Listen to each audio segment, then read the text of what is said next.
Bonjour à tous. Aujourd'hui, on va s'attaquer à l'un des monuments de l'automobile, et plus particulièrement de la marque BMW, qui a fait des ravages à sa sortie, la BMW M3 E30.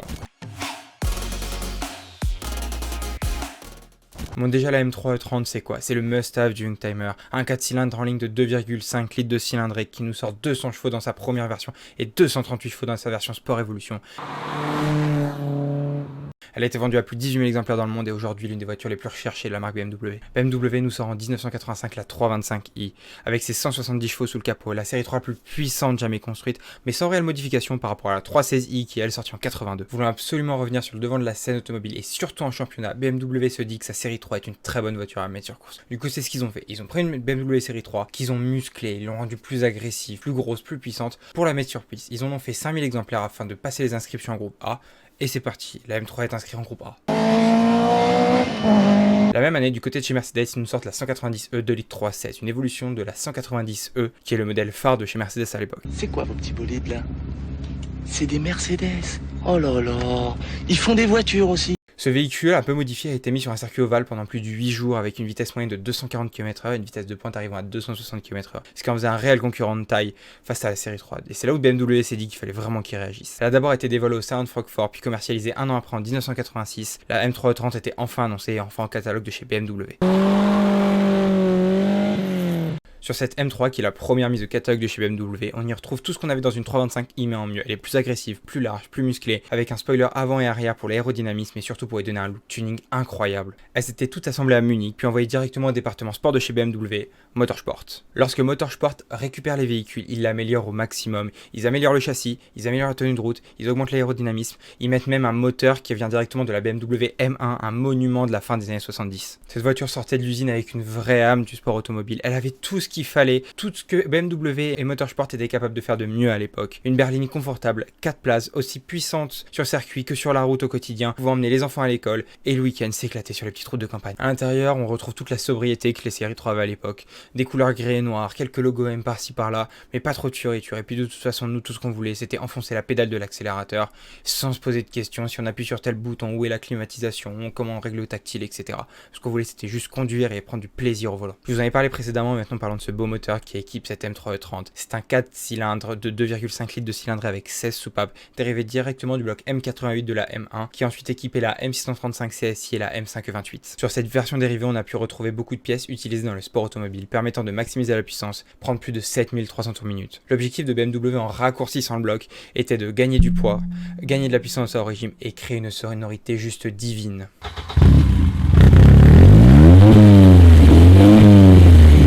Le moteur est super souple à bas régime et très couplé au régime, ce qui en fait un super bon délit pour aller chercher par le matin et fumer tout le monde sur la route. Puisqu'à l'époque, avoir une M3, c'était quasiment la certitude de ne jamais perdre à la course. Mais bon, on va pas se mentir, à l'époque, BMW savait très bien que leurs concurrents préparaient leur contre-attaque. C'est pour ça qu'ils ont décidé de faire évoluer cette M3 en créant la M3 Evolution 1, Evolution 2 et la Sport Evolution. Ces voitures venaient directement de l'homologation du groupe A nécessaire pour son inscription. Elles étaient toutes limitées à 500 exemplaires et dans ces 500 exemplaires, nous avions des éditions, par exemple comme l'édition Tour de Corse, qui elle était limité à 50 exemplaires avec un noir magnifique et un badge M revisité spécialement pour cette édition limitée. Les particularités de ces modèles Evolution étaient de 1 la puissance et de 2 tout était élargi, les ailes, l'aileron et le spoiler avant. Et en plus pour la version noire nous avions une magnifique bande rouge sur l'avant et sur l'arrière qui lui donnait un look incroyable. BMW et Motorsport ont décidé à partir de la Sport Evolution 2 de rajouter quelques petits détails en plus, des repose-pieds en métal, quelques badges M en plus, des jantes élargies et toujours ces magnifiques jantes BBS en nid d'abeille qui ont fait d'elle un mythe chez BMW. Toujours dans l'objectif d'améliorer la M3 E30,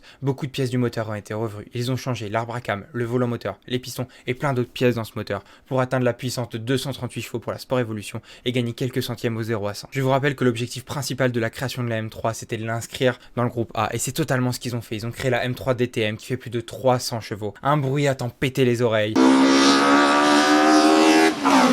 Plus de 1436 courses en victoire, dont en 87 les championnats du monde du tourisme et de 89 à 92 les 24 heures du Nürburgring. A l'époque, je vous le dis, quand BMW arrivait sur un circuit avec sa M3, personne faisait les malins. Moins de 1000 kg pour plus de 300 chevaux. Un véhicule qui était aussi bon en courbe qu'en ligne droite, qu'à la réaccélération. Il n'y avait aucune concurrence possible pour cette M3 en course. Bon, je pense que maintenant, vous comme moi, vous aimeriez avoir une E30 dans votre garage, sauf que ça devient très compliqué d'en trouver une. Les modèles sont relativement chers, pas moins de 70 000 € pour des modèles en bon état. Beaucoup de modèles sont très kilométrés. Comme je vous l'ai dit, c'était super bon délit. Alors si vous trouvez trouver des modèles à 100 000 bornes dans un prix abordable. De toute façon, la voiture elle peut être emmenée jusqu'à 300, 400 000 bornes sans problème. Le moteur tient et on retrouve des pièces. Donc c'est pas compliqué à trouver. Faut juste trouver la bonne perle rare, mais voilà. Et je vous parle même pas des modèles Sport Evolution, Evolution 1, Evolution 2 ou des éditions Monte Carlo qui sont soit introuvables, soit à pas moins de 100 000 euros pour certains modèles. Comme je vous l'ai dit au début de la vidéo, cette voiture est le must-have du Youngtimer, ce qui fait qu'il y a des marques comme Kiss par exemple qui sont attribuées l'image en collaborant avec BMW pour la sortie de la nouvelle M4 en créant une M3 E30 aux couleurs de leur marque. Ils ont revu la sellerie, revu le pommeau de vitesse, le volant, et ils ont créé des vêtements à partir de ça.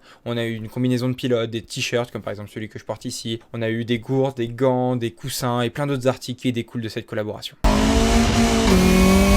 Toujours chez les Américains, nous avons deux rappeurs, Tyler the Creator et Frank Ocean, qui ont deux M3 et qui les montrent souvent dans leurs clips, dans leurs covers d'albums, etc. Bon, on sait que Tyler the Creator est un grand passionné de bagnole. Il a eu des Tesla, des Rolls-Royce, des McLaren. Pour cette M3 E30, la sienne, il a choisi de la garder dans la couleur la plus sobre, un Alpine White, qui est nommé comme ça, qui est un blanc cassé, simple. La voiture est rénovée à l'intérieur, ce qui en fait une voiture luxueuse, sobre et sans fioriture. Tyler est tellement fan de sa BMW qu'il en a créé une musique. Cette musique s'appelle Beamer.